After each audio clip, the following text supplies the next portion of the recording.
Hi, I'm Cynthia Rickard. Welcome to the Scribbler Podcast.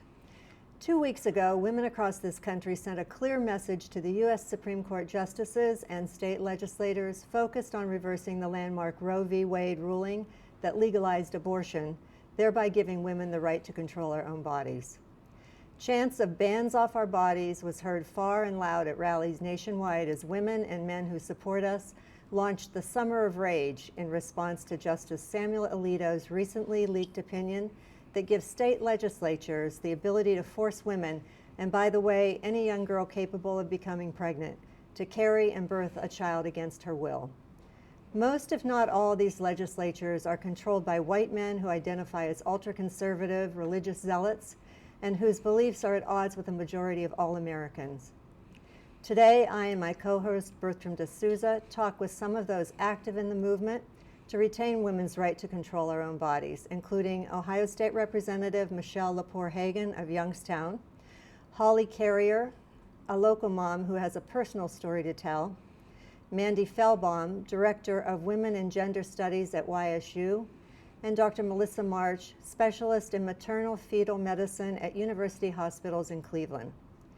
We invite you viewers to submit your questions or comments by calling 330-333-0604 or emailing scribblerpod@gmail.com.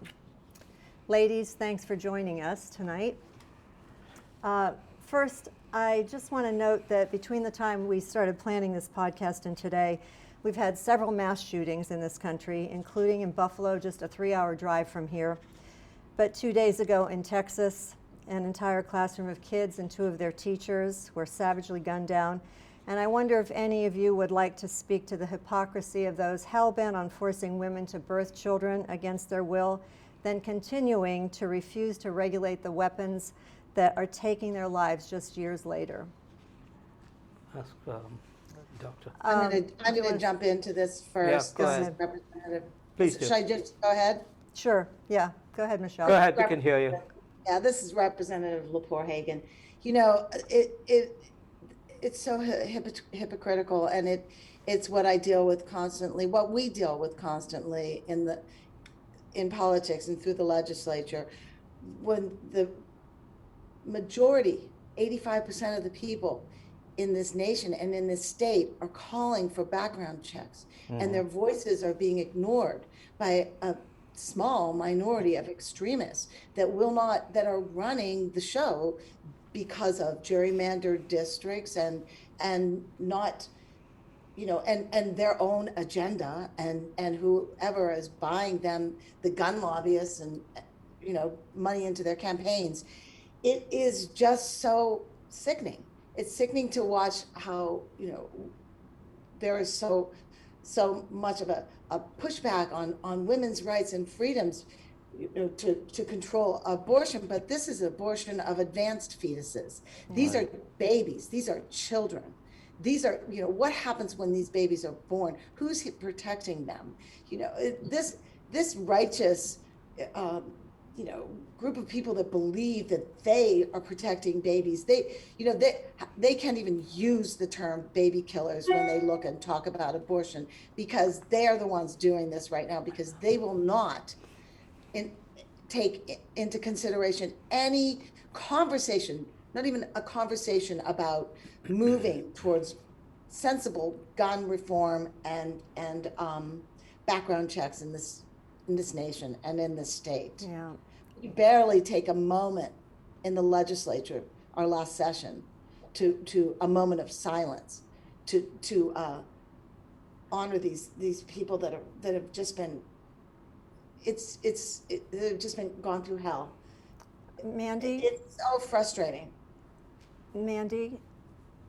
Did you have anything Yes, to so I am from Texas. My you mom are. and my sister are both teachers in Texas, and it's, you know, it's hard to imagine them going into the classroom every day knowing that it's just a matter of, well, not necessarily a matter of time before something like this happens to them. I pray it never does, but that there is less than 0% of a chance, or, you know, there's a greater than 0% chance that they could end up in a similar situation And it does link back to reproductive justice, in that reproductive justice is wanting to have people live and raise their families in safe and healthy communities.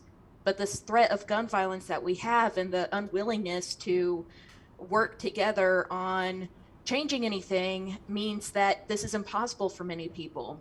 And though people of color are less likely to own guns, they're more likely to experience gun violence.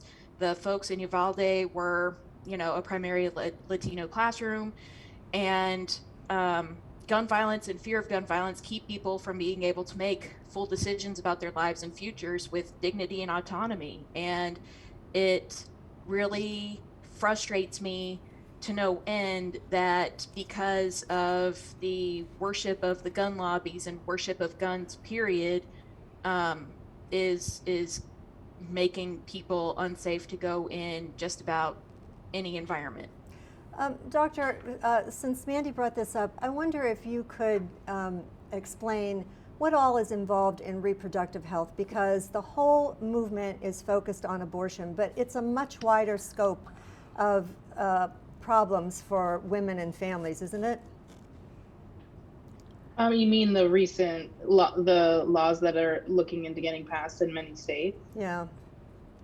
Well, Oklahoma just passed a law banning abortion after fertilization, and that actually has a lot of effects, not just on, normal old pregnant women, but also people who are infertile and doing things like in vitro fertilization. They probably won't be able to do infertility treatments in those states anymore either. So, even people who want desperately to become pregnant are going to have trouble now. And I think they're also looking into banning contraception and birth control, which is crazy. Yeah. And there's no exceptions for incest or rape, as I understand it, in the Oklahoma law. Was that your understanding?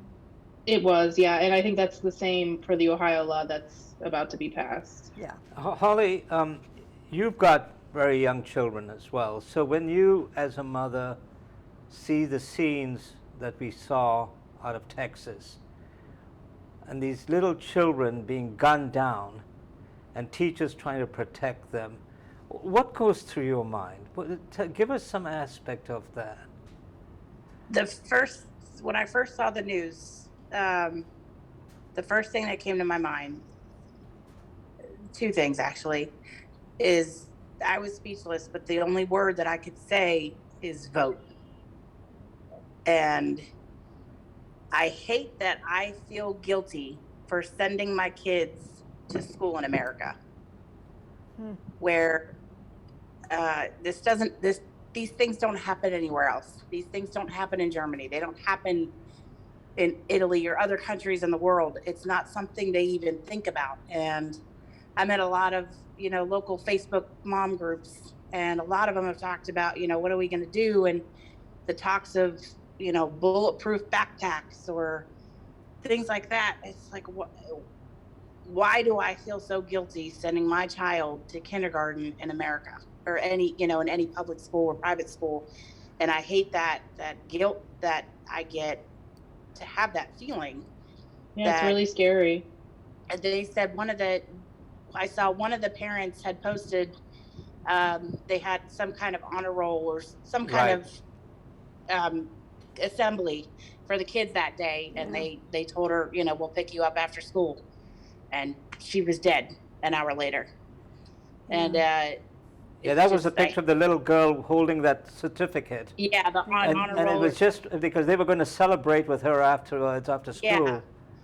And I hate that even, my 3-year-old goes to preschool, and even still, just dropping him off, anybody could just walk in that building, and I would never see him again. Right. And it's heartbreaking. Are there security guards there? Because there was, I think it was, I don't know if it was Abbott or somebody else in Texas today was calling for one of the solutions is to have security guards at all buildings. But my understanding is there have been security guards at all of these buildings where these massacres have taken place. Yeah, there was a security guard there, I think. Yeah. It was just released earlier today, that he actually just walked right in and unlocked doors. Right.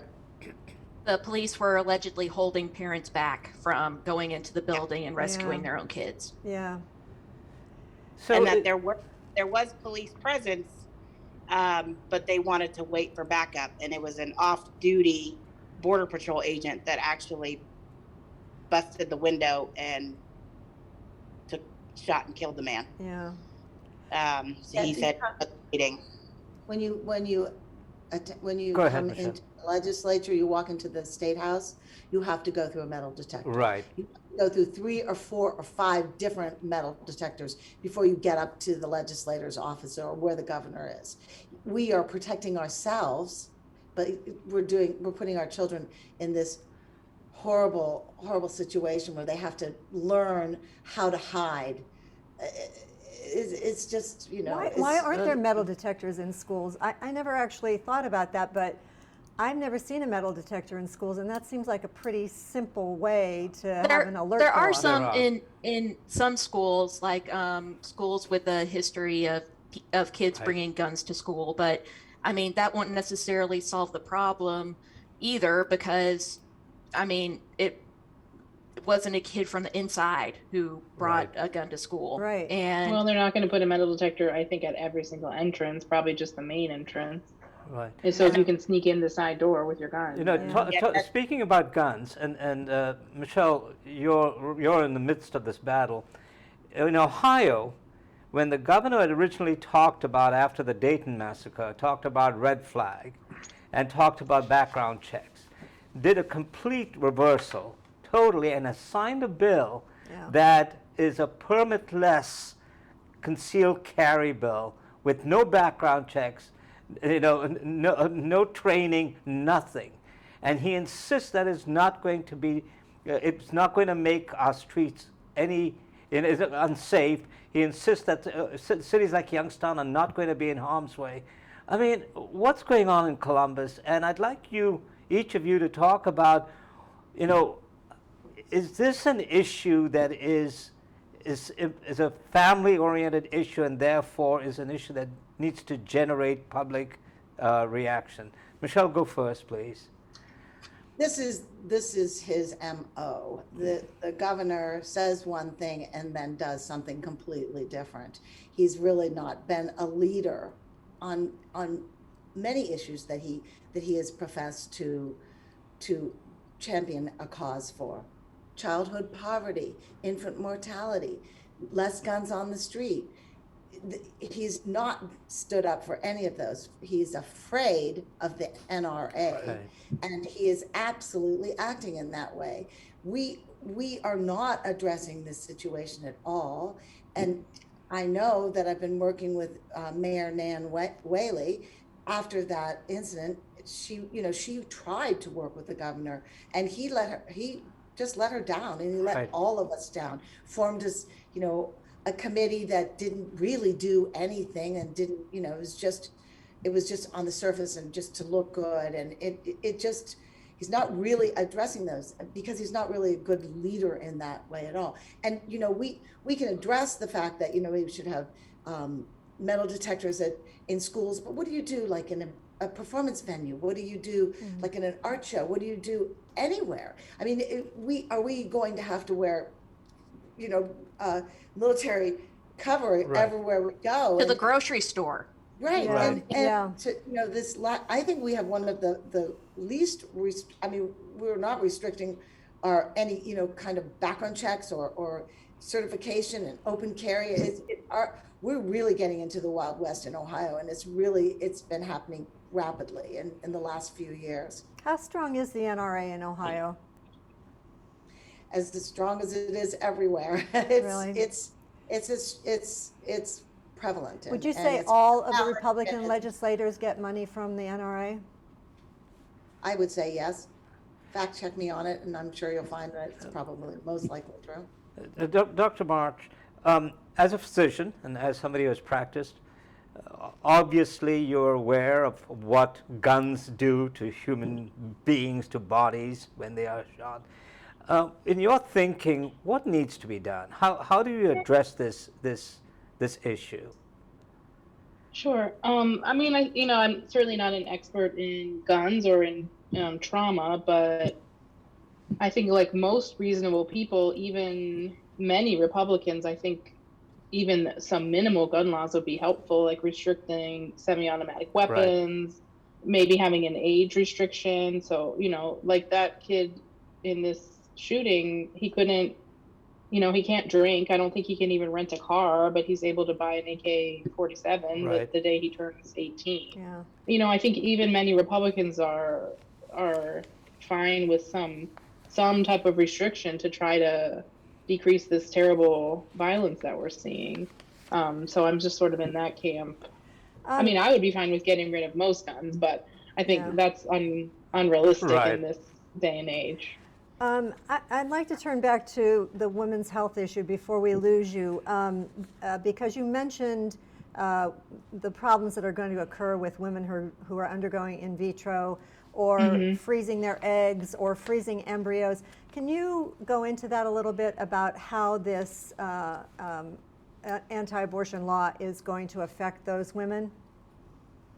Sure. I mean, so you probably know that many people who are infertile, one of the last things you can do to try to get pregnant is this thing called in vitro fertilization, where they take the mother's egg and the dad's sperm and they make an embryo on the outside. And then after a few days, if it looks like a nice embryo, we implant it in the uterus.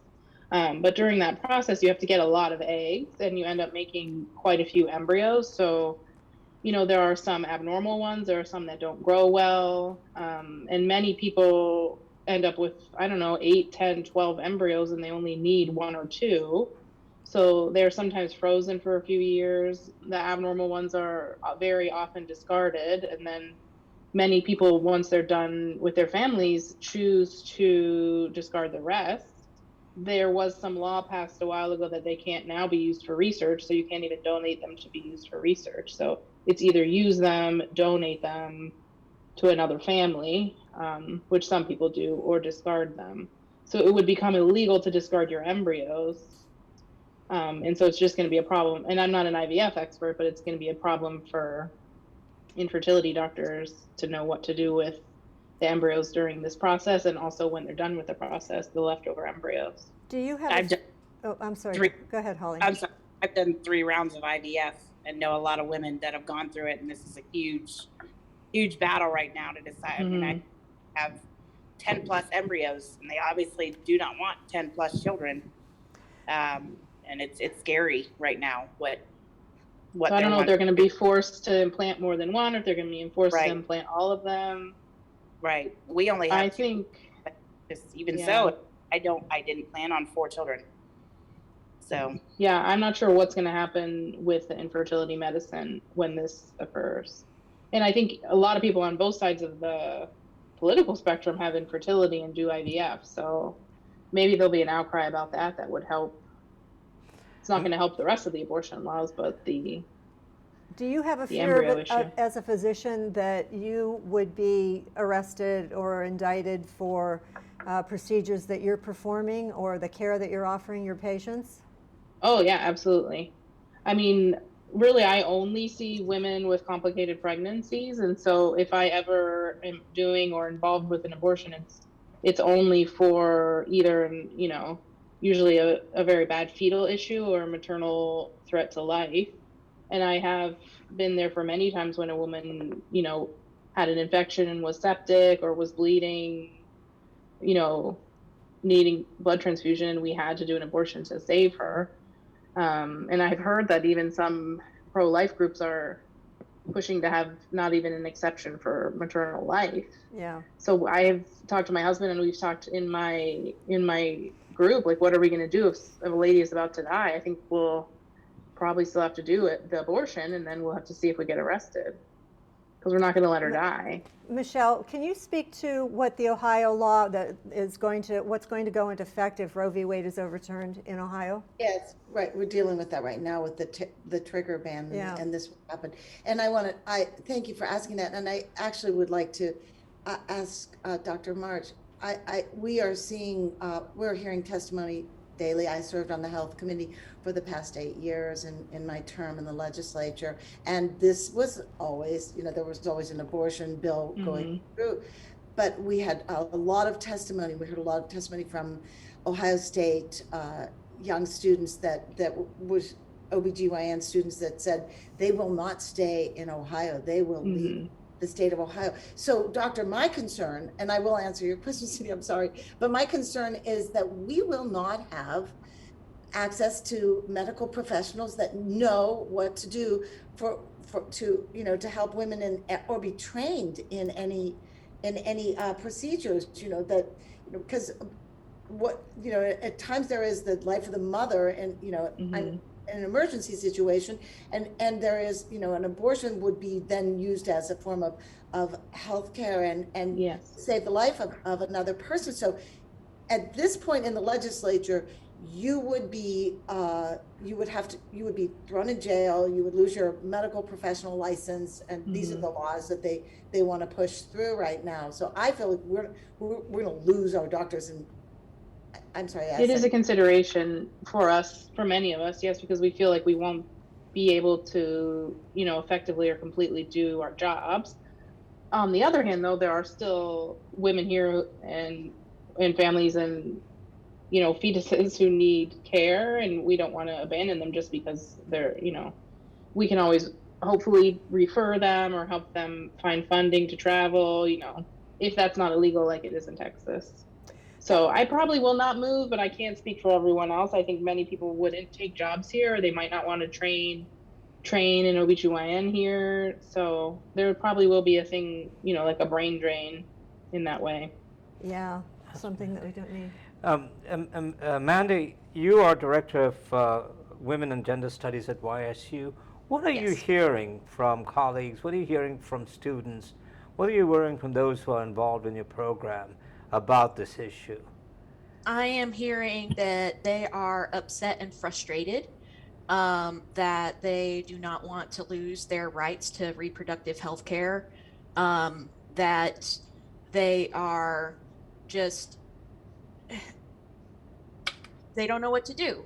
And while we can say like push voting, if the legislature is so gerrymandered that even if we get the candidate we want, or that person succeeds, it doesn't necessarily mean that they are going to be able to get their legislation passed.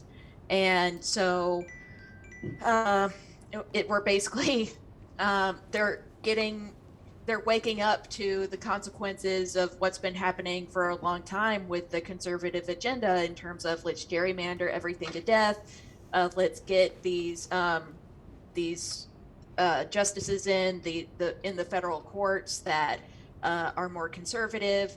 So all of the back channels or the safe gaps that we've had have basically closed, and none of them have said like, oh well, I'm gonna leave the state yet, but it's still, it's tough enough to get them to stick around after they graduate. So this is not an added incentive for them to stick around in Ohio after they graduate. Ask Holly for the personal story.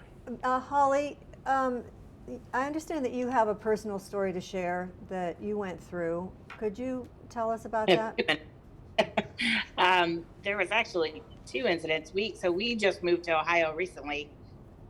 We were in the Charlotte, North Carolina area, and as I said, we did 3 rounds of IVF. We struggled to get and stay pregnant. And 2 major things that kind of hit me hard. The thing with abortion is everybody thinks that it's just women lining up at abortion clinics that just had one-night stands or whatever and just want to get an abortion, but there's so much more to it. Just when I was so the issue with me why I couldn't stay pregnant is I have what's called a mind is blank, basically my cervix won't stay shut. Incompetent cervix? There it is. Thank you. I'm glad we have a doctor. Yeah. MFM at that. The first round of IVF, I lost twins at 14 weeks. And then, I delivered them in my living room. And, they so tiny, so little.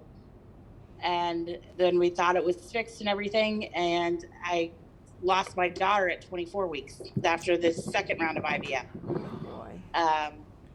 But the issue with that is we knew my cervix was open. We knew that I couldn't maintain this pregnancy, but I still had to wait for contractions because of North Carolina law. I still had to wait to go into labor.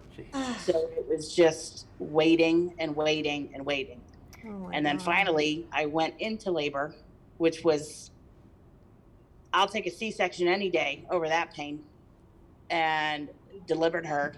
And because it was 23 weeks and 2 days, no life-saving measures could be performed on her.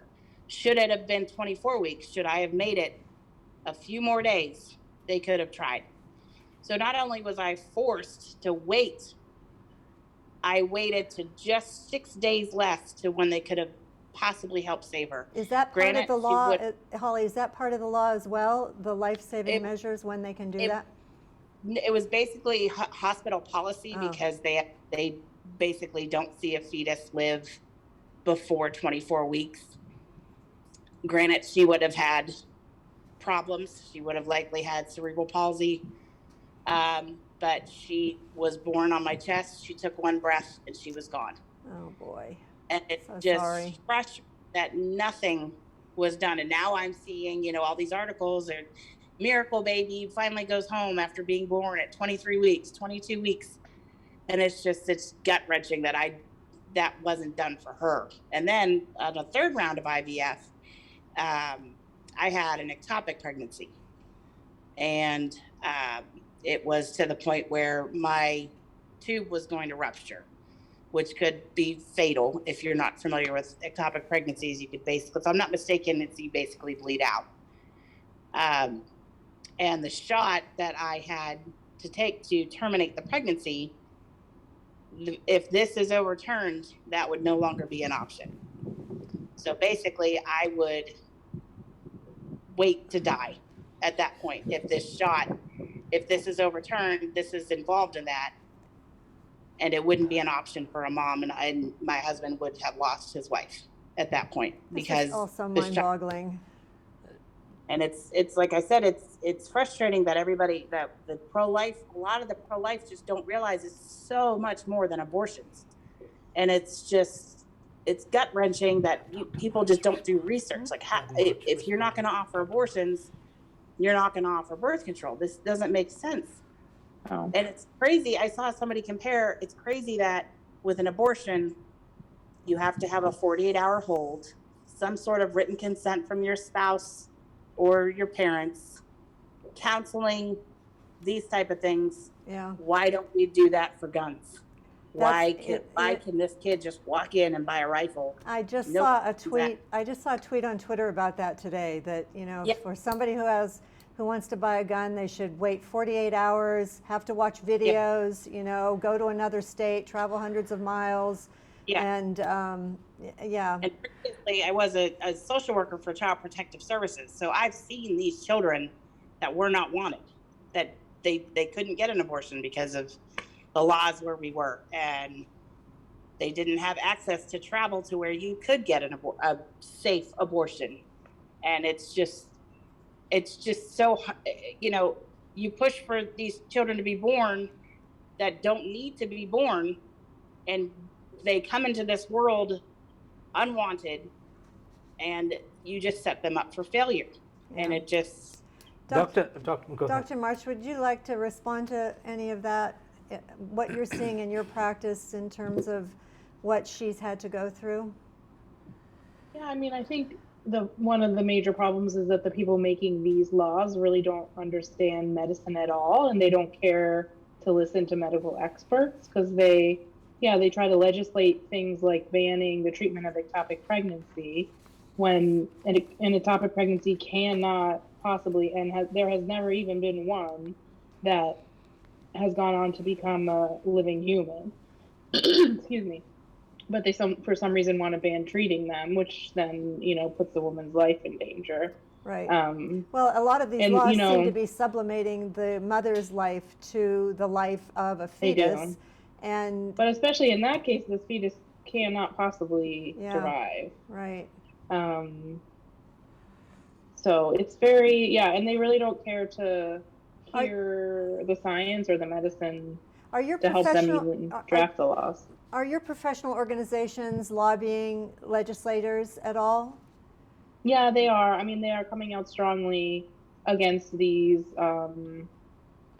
these state laws everywhere, and then in the federal stance as well. I just don't, and they're just not listening. They're not listening. Is the problem. Michelle, you are among the Democrats in the legislature now that want to give Ohioans the right to vote on this issue of a women's right, choice, abortion, however you want to frame it.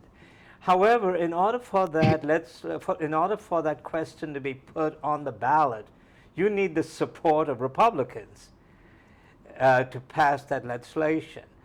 And it doesn't seem that the Republicans are going to go along with that, are they? Well, thank you for that question. And before I answer, let me respond, please, to Dr. Marsh. You know, Doctor, I have said this over and over again in my committee. There is one medical professional in the 99 legislators, and it's a woman. Mm-hmm. She's a Democrat, and she's the ranking member on health. And we, as legislators, are 8 years short of our medical degrees, all of us. Mm-hmm. And 50 years short of common sense in so many ways, with Roe v. Wade being law for 50 years. But it is not our place to legislate or to tell women. And Holly, your story is what we hear all the time. I'm so sorry that you've gone through that, and it just is. It shows us how personal and private and emotional this is for women. This is not something that we really want to share with people. It's something that's between a woman, her partner, her God, her doctor, her family, and we have been forced to have this conversation because we are being forced to have people that don't have any medical professional background at all believe that they have the right to tell women what to do with their bodies, and it's just so maddening, and it really can radicalize people, and it really is a clarion call for all women across this state that we are going to lose our freedoms, and we are going to lose our rights,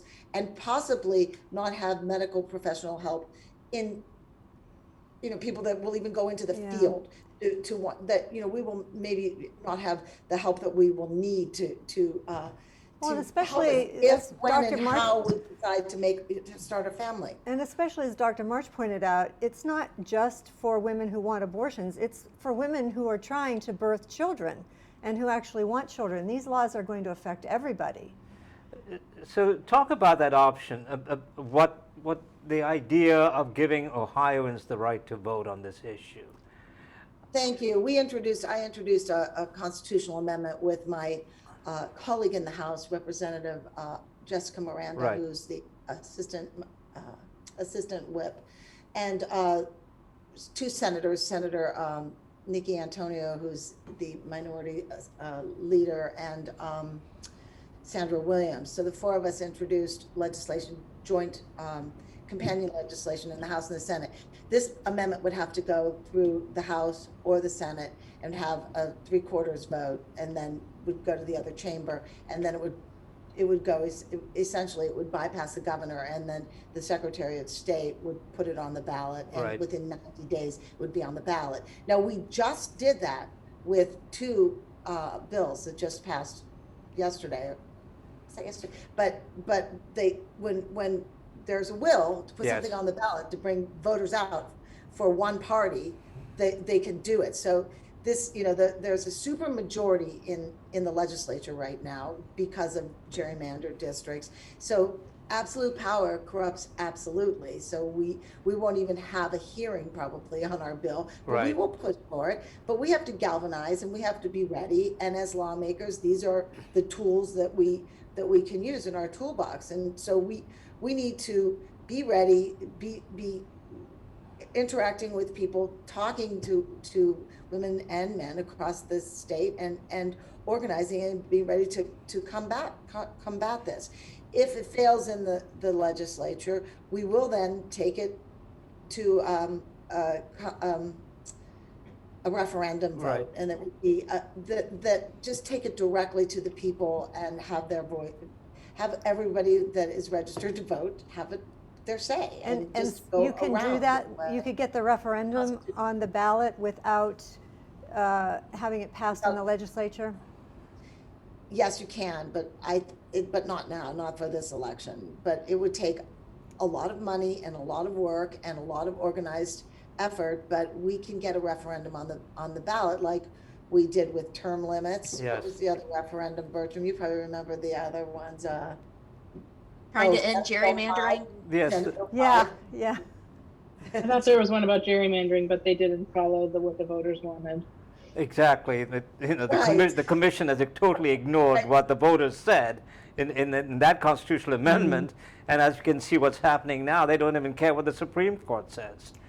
So, Dr. March, I know Dr. March, we've sort of taken over your time, and so if you have to leave, please let us know you have to leave, and that's fine. I do need to leave in a couple of minutes. Okay. Well, let me ask you one last question before you go then. The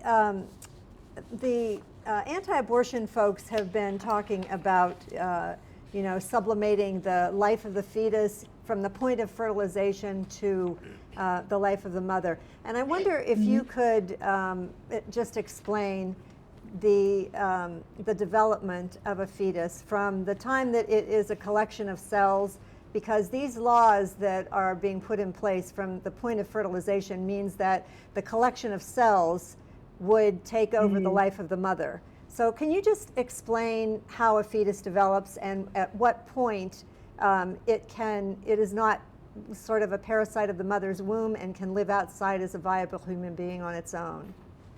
Sure. I mean, it's a complicated thing to explain in total, but at the very beginning, in the first couple of weeks, it is just a few cells that sort of develop over time into an embryo. And then, most of the organ development takes place probably between 6 and 12 weeks. Right around 6 weeks is when we start to see something like a heart forming. There are some beating cells. It's not necessarily a fully formed heart. Can you speak to that as well? Is that the fetal heartbeat bills that have come out? There's a lot of controversy about that it's not actually a heartbeat, it's an electrical impulse, but these laws are calling it a heartbeat. I mean, it is what will be the heart. It is a developing heart. It's probably by 12 to 14 weeks, it is in the shape of what we would call an actual heart beating.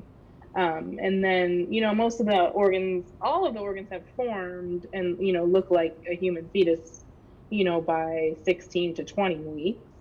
And then right now, our definition of a viability when the baby can live on the outside is sometime after 22, 23, 24 weeks. So that's and in Ohio, that's basically after 5 months, right?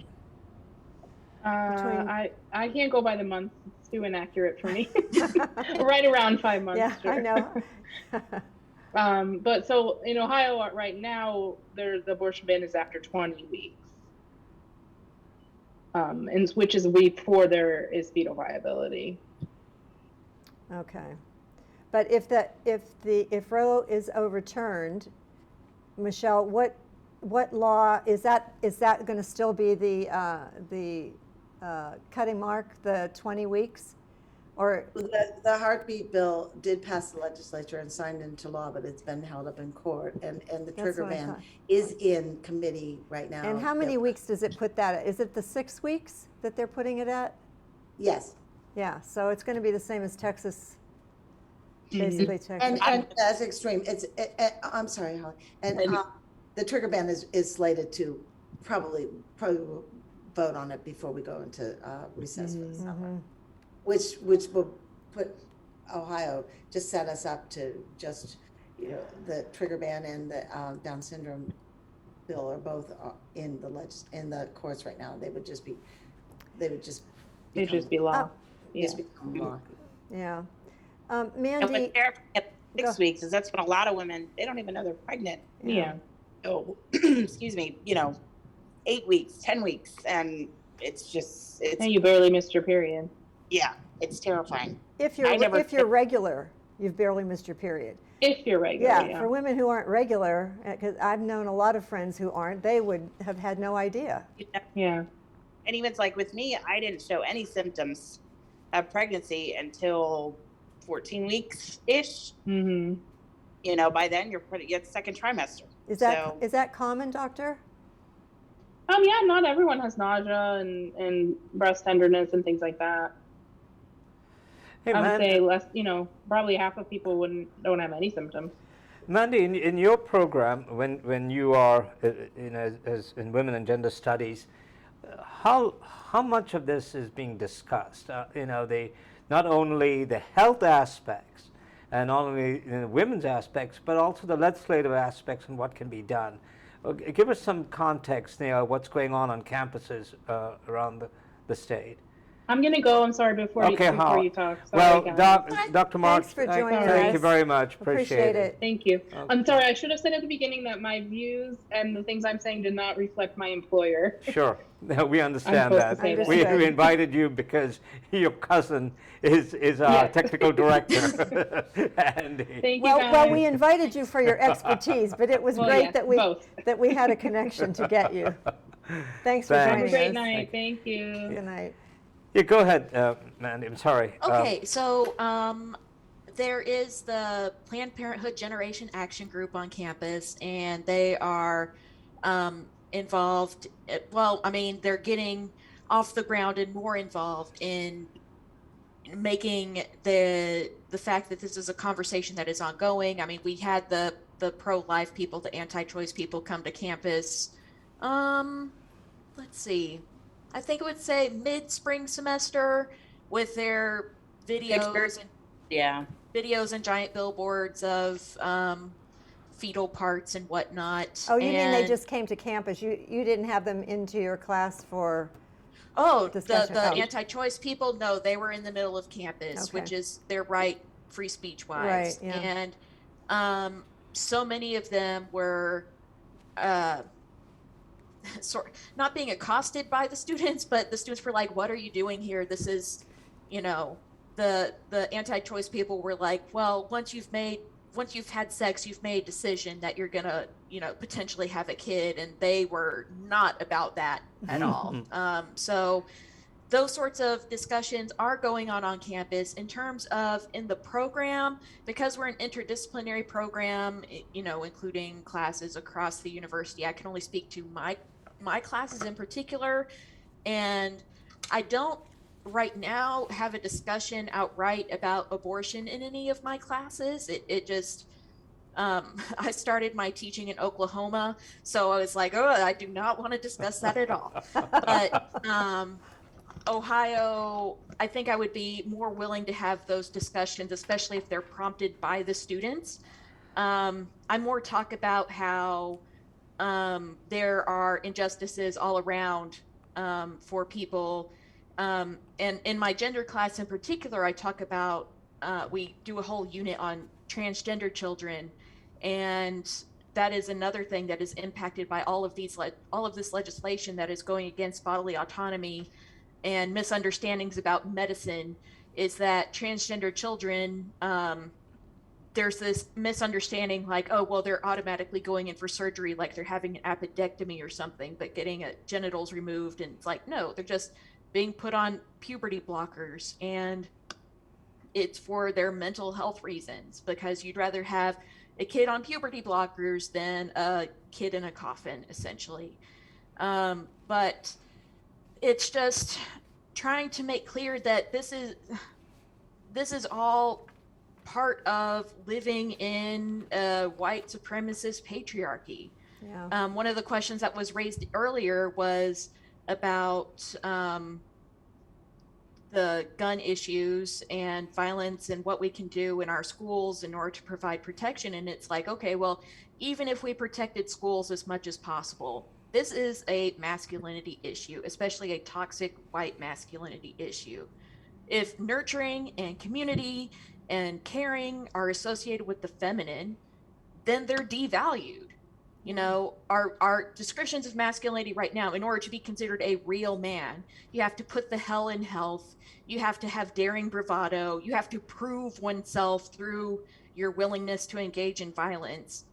And those sorts of beliefs that are spread throughout our society are unhealthy overall. So until we get our society rearranged to where caring is seen as a human aspect as opposed to just something that is associated with the feminine and women and girls, it's going to continue to be a problem that we will have violence and not value women and not value women's autonomy or people's bodily autonomy in general.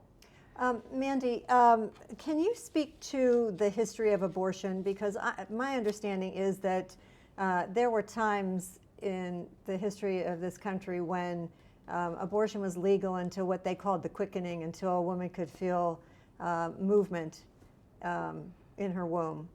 Right. I don't know the specific history of abortion. I can speak to how there were many women dying in the 1930s and 40s as a result of getting so-called back alley abortions. I do know that abortions today are safe. It is part of healthcare, that the majority of abortions, if they do occur, are done in the first trimester and done through medication as opposed to surgical abortion.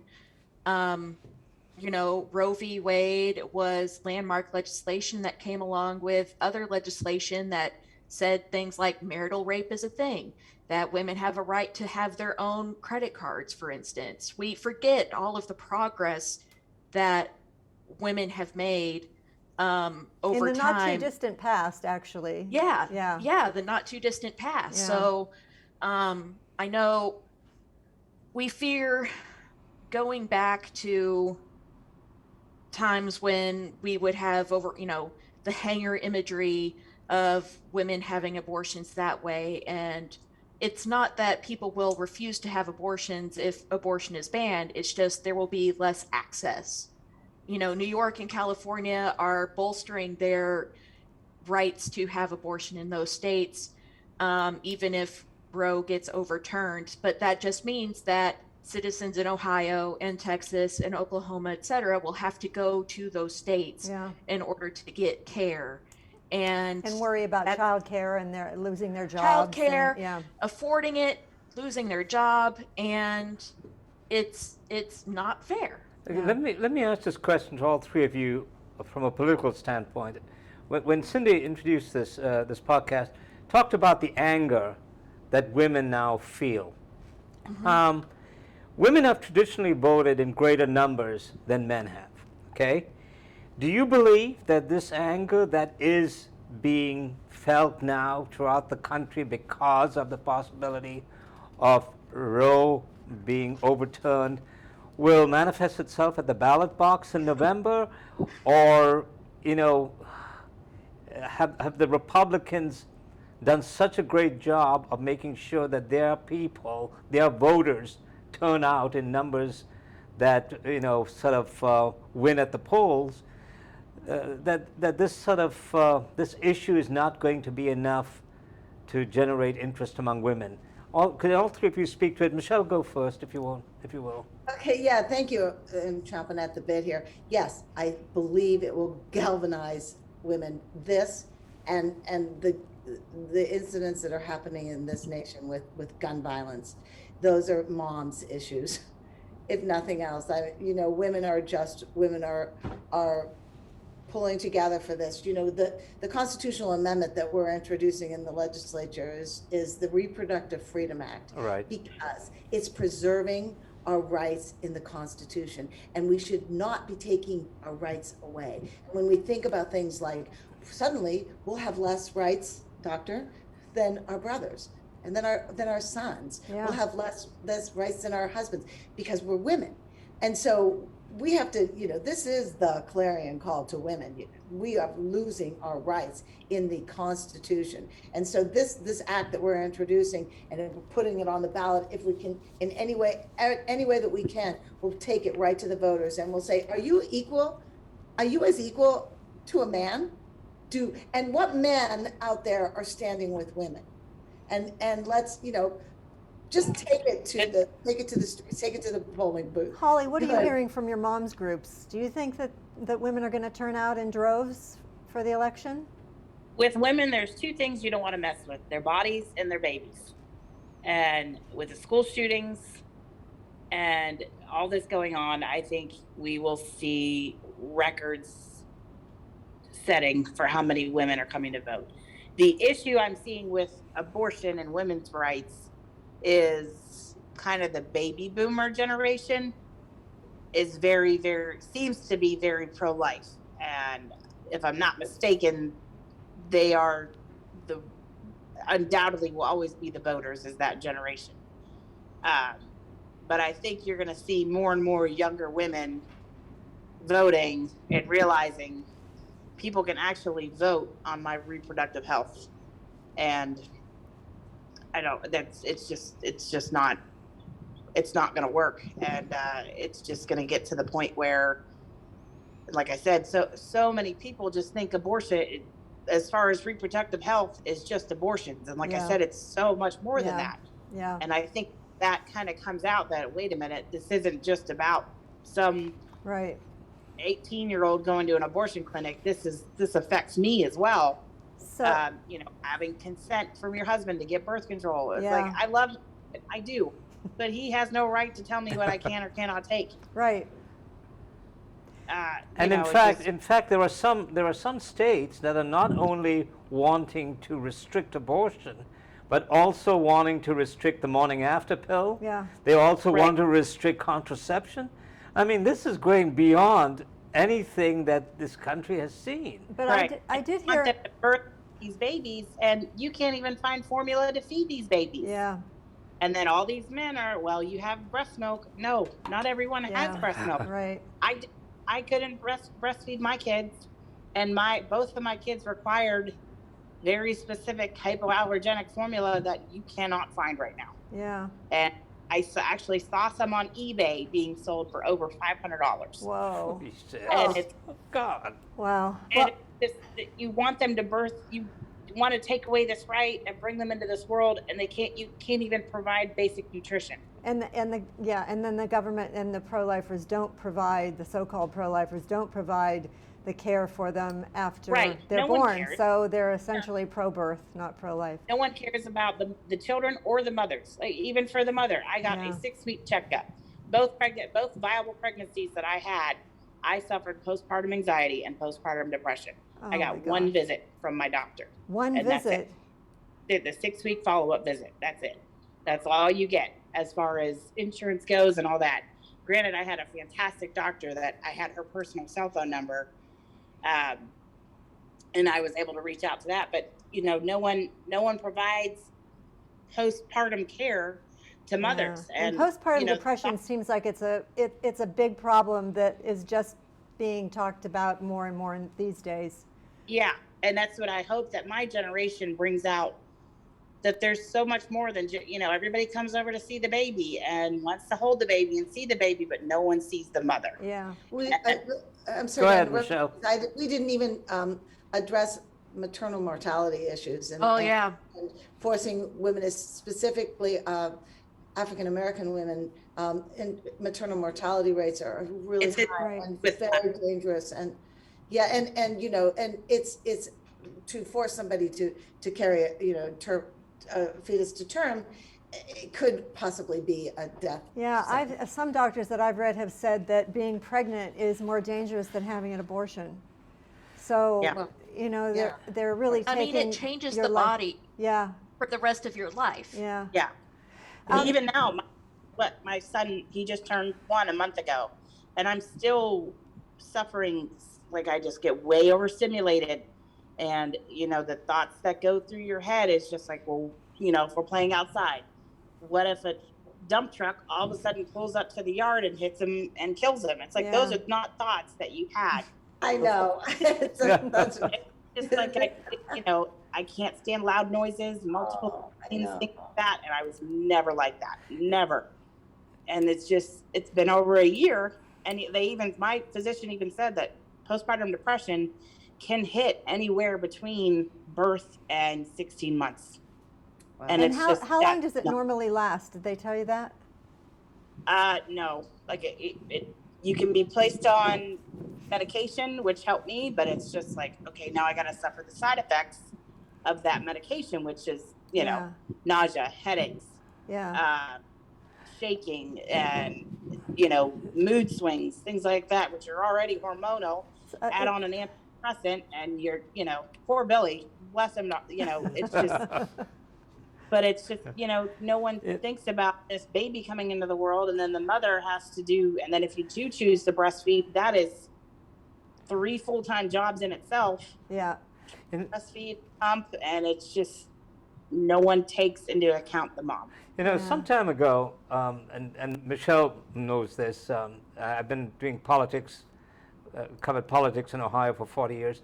One of the Mahoning Valley's outstanding state legislators, June Lucas, used the phrase caveman caucus to describe, white male GOP lawmakers who even back then were trampling on the rights of women and wanting to define marriage as between a man and a woman and doing all kinds of this stuff.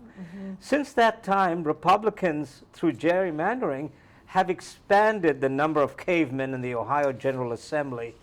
How can Democrats and other Ohioans who believe that women have a right to control their own bodies change the makeup of this legislature or affect politics in Ohio today? Or propose legislation that includes men and what they have to do to their bodies. I would like to see some companion legislation that deals with men.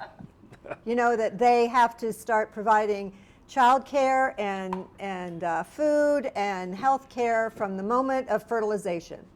And sperm banks, so we know who the dad is. Yeah, DNA tests, yeah. I think that should be your next proposal, until they're Michelle. married. Yeah.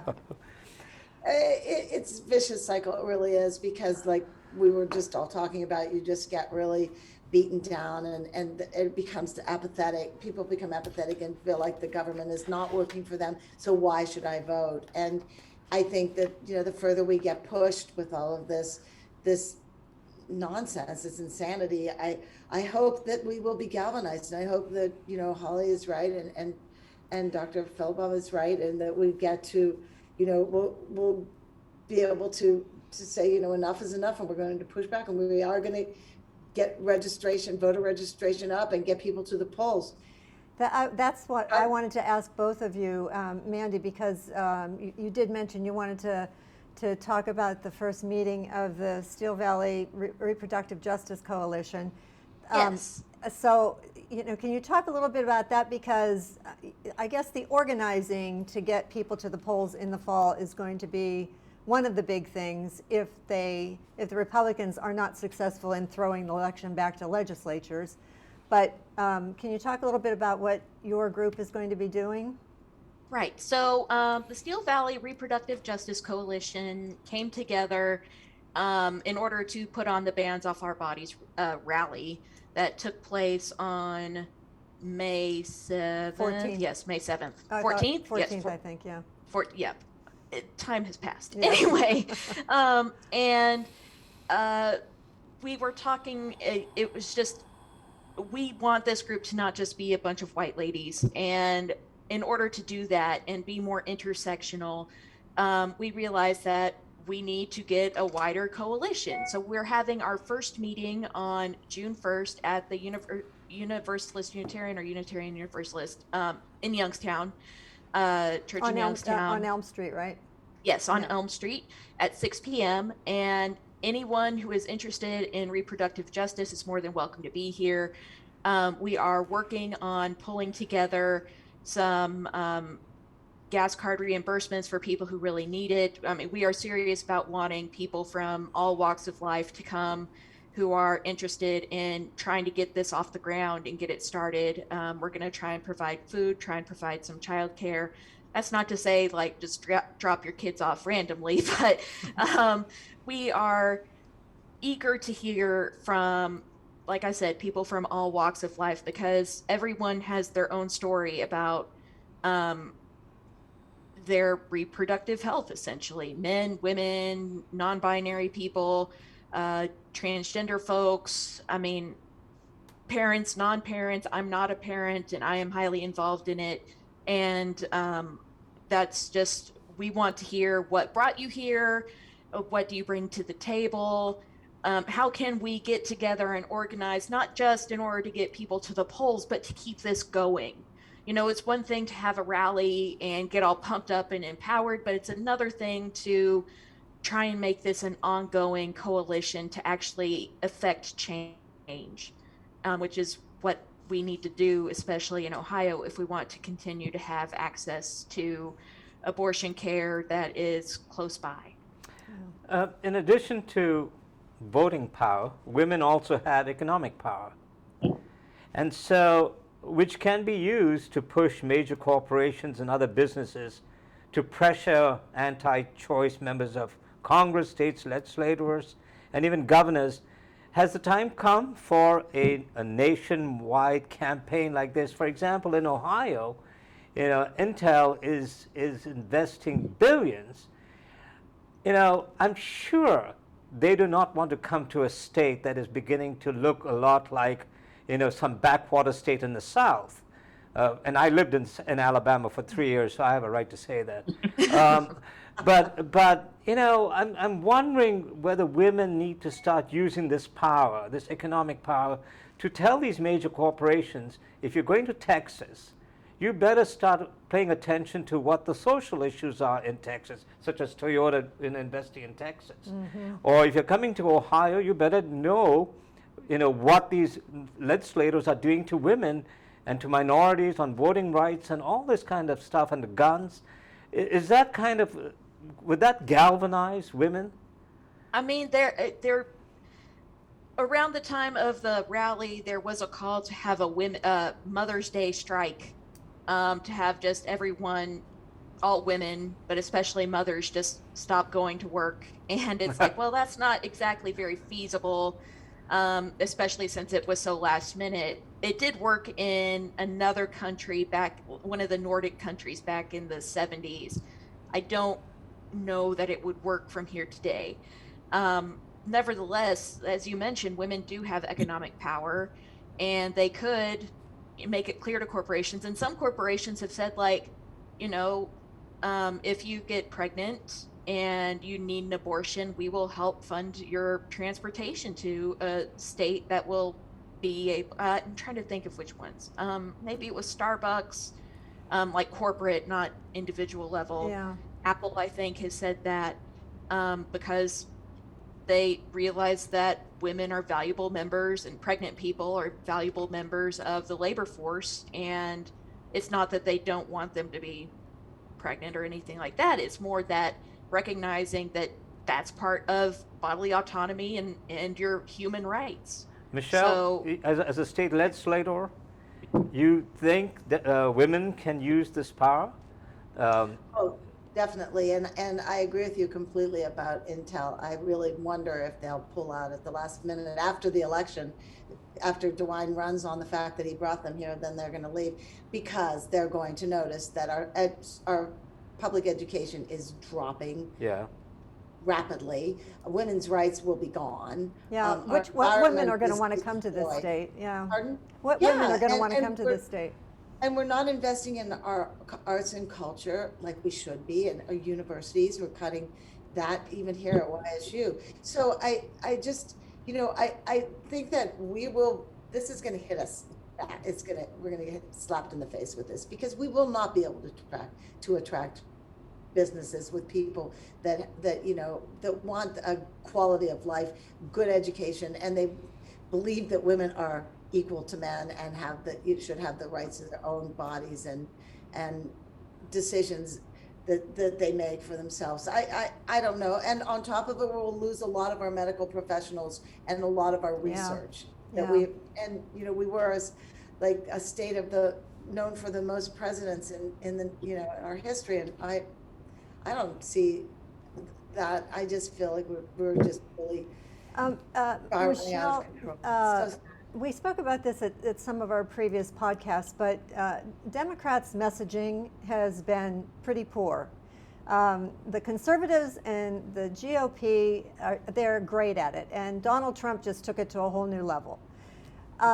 Do you think that the progressives, and Mandy, your group, and whoever else, and maybe moms, I mean, are you able to organize enough and get the message out and maybe use some of these economic tools? Do you think you're going to be able to organize enough to do that? And I'm going to jump in first, Mandy. I'm Go. sorry. I think that we are afraid of our own. We're just afraid of our own power in a lot of ways, and we're afraid to say things that are true. And you know, I'm 66 or 7, but I was in high school before Roe v. Wade, and for me, my life, I remember when my classmates actually died trying to get an abortion, Right. and you know, then I watched the 50 years, and I have it, like, you know, it's still remember before, and there, you know, like saying the word abortion was just like something you didn't do. It was almost a taboo. So you know, I've lived through it and I've seen it, but I also believe that we can't be afraid to listen to what our kids are telling us. You know, and my legislative age is, you know, childbearing age. She has just had a baby and went through all this, and I'm helping her through a lot of her decisions that she's making as a new mom. But you know, we have to listen to our constituents. We have to listen to people and trust that what we're saying, we can't sugarcoat it. We just have to be able to just be brave about things and go after it, and not constantly look at trying to, you know, get reelected or, you know, talk to both sides of the aisle or compromise. The super majority and the Republicans that are in control of the legislature do not want to compromise. They do not want to talk to us. They do not want to meet somewhere. They laugh at the thought of, you know, accepting an amendment. You know, oh my God, now we have to just floor it, table it, because they do not want that. So why are we trying? It does go back to that patriarchal society that you were discussing earlier, which I think could be a whole nother podcast. But I have I'm sorry. Holly, about mothers and whether they're, you know, on this issue of generating interest among. Yeah. Do you think that the mothers are going to be turning out to the polls? I really do. I think everybody, I think, like she said, I think women are realizing how much power we actually have. And I think this, what I've heard, it's just, we already fought for this. Why are we doing it again? Yeah. You know, and you know, our grandmothers and great grandmothers and aunts, moms fought for us for this. And why is this an issue again? And I think although they have been chipping away at Roe v. Wade over the past 50 years, right? You know, and I think that we women haven't stood up enough and said enough. I think that the recent events with this is now it's enough is enough. Yeah. And I think this new generation, the whatever they're called now, I forget what this generation of, you know, 18, 19, 20-year-olds are. I think they're going to take control, and I think we're going to see a lot of that age at the polls. Similar, I remember when Obama was running for president and the amount of young people that showed up. Yeah. I think we're going to see that, because I think that generation is going to, you know, they don't want them touching, you know, no, like I said, we already fought for this. Yeah. And I think that age of women and my age are going to say, they've already said, no, even if you are pro-life and don't agree with abortions, like I said, it's so much more than that. And like you said, they've been chipping it away, and, you know, you don't think of it at all. You think of it as an abortion until you have what I had, an ectopic pregnancy, your life's in danger, and that shot is now illegal. And the physician won't give it to you because they will go to jail. Yeah. And these new laws are going to make it so difficult for women to survive, really. Right. We're kind of getting toward the end of our time, but I just had one more question, and I'm not sure who wants to take it, but I don't know if you're familiar with a guy named Frank Schaeffer. He was credited with his father, they were evangelicals, for creating the anti-choice movement. which he now regrets. He's now an atheist, and he regrets doing that. He said in a recent CNN interview that the pro-choice movement today is actually a fight against establishing an American theocracy. What these people want is a Christian white nationalist version of what you have in Iran today and Saudi Arabia.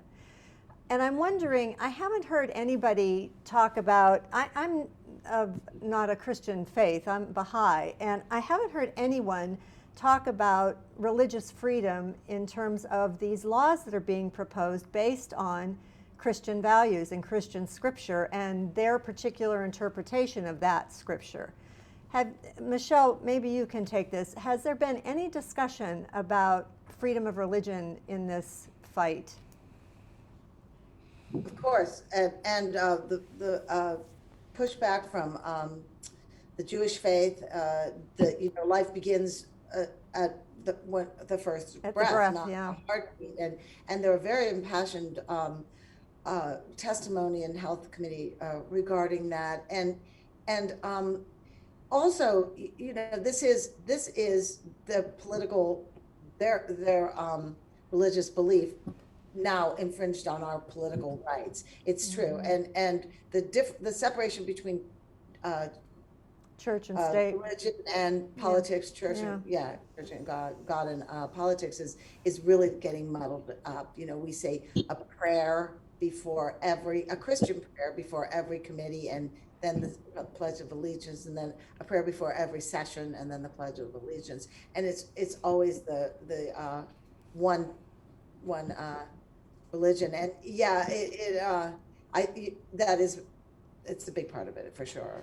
And I would like to defer to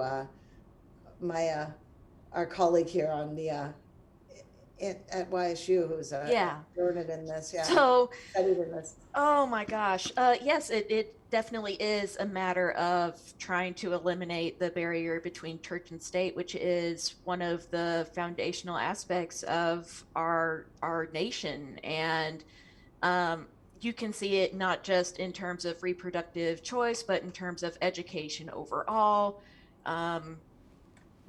The president of YSU has, signed on trying to get it to where you can have Christian learning opportunities, like taking kids off campus during the school day to get more Christian learning opportunities, from what I understand.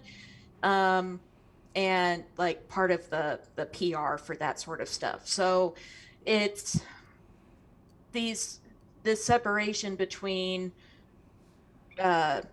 politics and then Christianity is like I said, it's eroding, and there's all sorts of crisis about, the number of kids being born in America is going down demographically.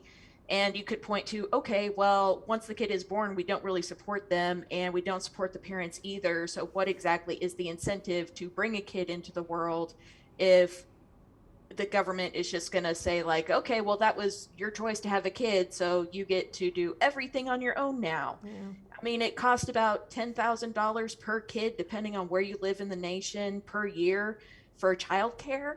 So just for childcare? Just for childcare. Wow. Again, depending on where you live in the nation, it's more expensive on the coast, of course, if you can even get into one. So I see that some evangelical Christians might be having a sort of crisis about that not enough white evangelical babies are being born. So what better way to get more white evangelical babies being born, even if they're unwanted, than by, forcing pregnancy. Yeah. So there you go. Okay. Let me ask this, my last question. Republicans and the Taliban in Afghanistan seem to be on the same page when it comes to women's rights. The Taliban now require women to be covered from head to toe when they are in public, and have even issued an edict that says that females on television have to, wear cover their faces, even if they are reading the news. Republicans are not only restricting women's right to abortion, but are targeting the morning after pill and contraception. Do you worry that women in this country are becoming second-class citizens, just as they are in Afghanistan and other Arab countries? Yes, they're coming after our rights to vote too. They'll suppress our vote next. And it will snowball out of control. After living through Donald Trump being president, anything is possible. And I do not put anything, I think anything is possible. I see it, I've seen it. I think that we're heading in that direction. I am so afraid for my children and my son and my daughter both. I'm afraid for their and that Donald Trump got elected, while I want to think this will galvanize women to go to the polls, I mean, a lot of white women voted for Donald Trump. Yeah. So if women might go to the polls in order to just support their guy, and I say guy deliberately, as opposed to, and we can try and get young people to come out to the polls, but they have, I hate to say it, but they have to be motivated in some way. So it's going to be a lot of work to be sure to energize young people, and maybe the threat of losing their rights will get them energized enough to go to the polls. I would hope so, and I will do my best as part of the Steel Valley Reproductive Justice Coalition, as well as League of Women Voters, et cetera, to try and get everyone out to the polls possible. But I still have to acknowledge that, we can bring a lot of women to the polls, but that doesn't always mean that it's going to be the way I want it to go. Right. Go ahead, Holly. Yeah. So The Handmaid's Tale. Oh, God. And it's just like, because I first started watching that when it first came out, and it was just like, wow, this is a crazy world. And that was 3-4 years ago when we first started watching it. Now things are actually coming true. Yeah, now it feels like reality. And it's terrifying. And it's, something you never thought would happen in this country. And here we are. And that was just, like I said, 3 years ago max that that show came out. And it was just this world that no one would ever put up with. And here we are. Well, Margaret Atwood, who wrote The Handmaid's Tale, said that they covered her entire book in the first season, but she said everything that she wrote was based on a news story. Yeah. So it was frightening from the beginning for me. It is. Yeah. When did she write that? It was in the 70s, wasn't it? Yeah, it was. I don't know exactly, but it was long before it came to TV. So, yeah. I mean, so she has the vision there. Yeah. But things that we thought were impossible, things that we thought were, people have lost decorum, they've lost respect. You just see it in the world of politics. It's not like it used to be. There's not respect for each other or a sense of like duty to our neighbors, and it's just to be kind or to respond to your constituents. Yeah, a lot of those things. It's just we've lost. We've just gotten somehow, a free ticket to, do whatever you want to do and just take care of yourself. And it's just it's the ugly American. It's ugly. It's just really sad. We'd like this podcast to be an avenue for women who are fighting for their rights. As you said, Mandy, if you believe in women's rights, it doesn't necessarily mean you're pro-abortion. It means that you respect women enough to say, you have a right, and indeed, if college campuses are any proof, there are more women on college campuses getting a college degree than there are men. So there are, a growing number of stupid men in this country, and yet they get to make the laws. So at some point, we'd like to come back, to help you with whatever campaigns you are launching, to give you voice and to encourage others to participate, because Cindy and I have long agreed on this issue for a long, long time, and I think we're reaching a stage where there is a real threat, not only to women, but to racial minorities, to non-white immigrants. I mean, it's just across the board. Yeah. So. And the testimony that we saw, the feverish pitch, you know, don't tell me to wear a mask and don't tell me to Yes. get a vaccination. It's my Right. body, my choice. Right. Exactly. Yeah. Saying, Yeah, my body, my choice until it comes to women. Yeah. We've lived through so many different things Right. in during this pandemic. Yeah. So, yeah. Well, thank you all for Thank joining you. us tonight, and we'll keep in touch and let us know if you have any developments. Michelle, especially you in Columbus. Right. Yes, we drop when we file our amendment. Yeah. Yeah. Our constitutional Yeah, amendment. definitely. Certainly, and I appreciate you. Thank you. Appreciate it. Nice meeting all the other two, Thank you. Mandy and Holly, and Michelle. We'll Yeah. talk again. Okay, Take care. thanks, you guys. Bye-bye. Bye. Bye-bye. We've come to the end of this very important discussion, which we hope will continue as developments occur. We thank our guests, Representative Michelle Lepore-Hagan, Mandy Feldbaum, Dr. Melissa March, and Holly Carrier, for joining us and sharing their thoughts and expertise.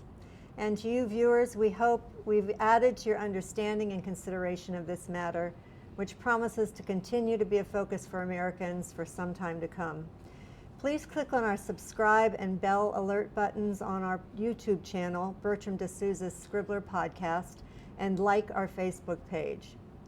Until next time, I'm Cynthia Wickard, wishing you a good evening.